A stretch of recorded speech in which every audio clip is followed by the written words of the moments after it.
কড়াই বসিয়ে দিয়েছি, কড়াই গরম হয়ে গেছে। এখন আমি কড়াইতে জল দিয়ে দেব।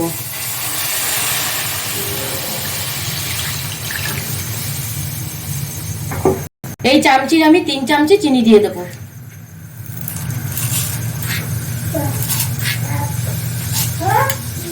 চিনিটাকে গলতে দেব।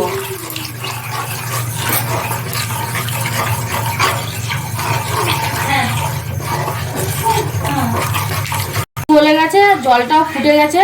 এখানে আমি 1 কাপ সুজি নিয়েছি, সুজিটা দিয়ে দেব। সুজি দিয়ে আমি এইভাবে নাড়তে থাকবো।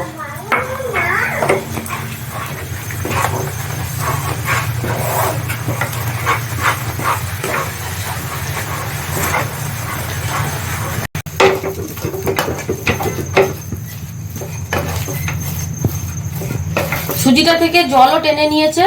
এখন আমি সুজিটা নামিয়ে নেব।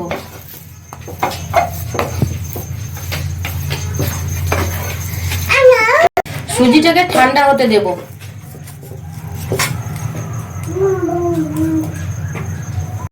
সুজিটাকে আমি ভালো করে হাত দিয়ে চেপে চেপে মেখে নিয়েছি। এইভাবে এমন ভাবে মাখতে হবে যাতে একদম পুরো সফট হয়ে যায়, আর পুরোটা সফট হয়ে গেছে। আমি এরকম ছোট ছোট বল করে নেব। এরকম একটা সুজির নিয়ে নিয়েছি, নিয়ে এরকম চেপে চেপে আমি খুবই চেপে চেপে করতে হবে। সুজির গোলটাকে এরকম বলটাকে সাইড দিয়ে ফেটে গেলে কিন্তু হবে না, আর ফেটে গেলে পুরো জিনিসটা একদমই নষ্ট হয়ে যাবে। তো আমি পুরো সুজিটাকে এইভাবে বল আকারে করে নেব। সুজির ডোটাকে এইভাবে আমি প্রতিটাই বল আকারের করে নিয়েছি। দেখতেই পাচ্ছেন কত ছোট ছোট করে আমি বল আকারের করেছি। এদিকে আমি কড়াই বসিয়ে দিয়েছি, কড়াইতে এখন অল্প আমি জল দিয়ে দেব।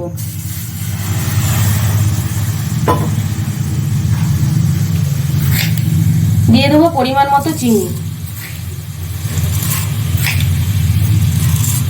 4 চামচি চিনি দিয়ে দিয়েছি। তো চিনিটাকে এখন আমি জলের সঙ্গে নাড়াবো না, এইভাবেই রেখে দেবো। আর এটাকে আমি এখন ক্যারামেল হতে দেবো।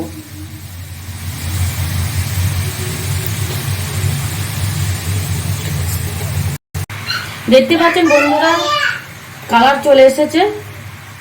তা আমি এখন হালকা ভাবে নাড়া দেবো।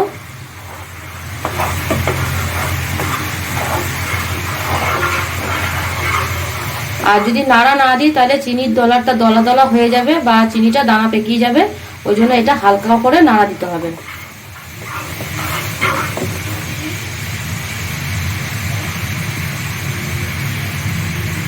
কালার চলে এসেছে।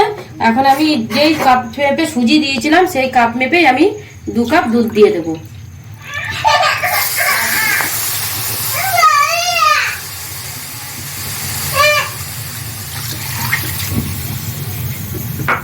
দুধটা দেওয়ার পরে ফুটে গেছে।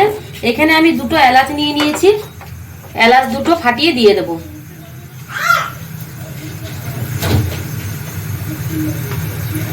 আর এখানে আমি কাজু বাদাম কিশমিশ নিয়েছি, দিয়ে দেব।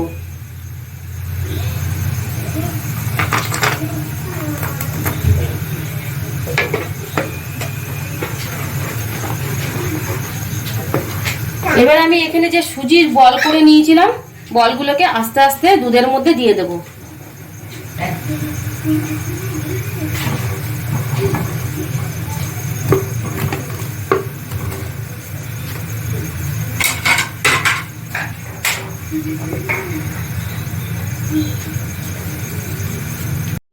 ছোলা সিদ্ধ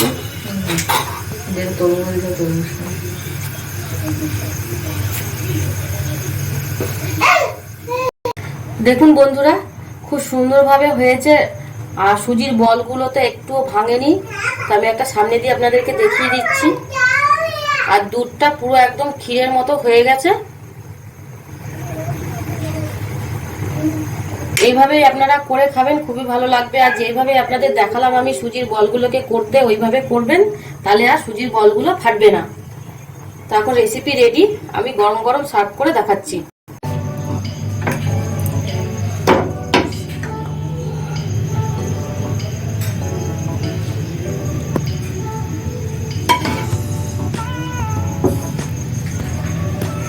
উপর দিয়ে আমি কাজু কিশমিশ দিয়ে দিয়েছি। এবারে অল্প কিছু আনমোট বাদাম উপর দিয়ে ছড়িয়ে দিয়ে দেবো। তো এইভাবে আপনারা খুব মজাদার একটা পায়েস করে খাবেন, খুবই ভালো লাগবে।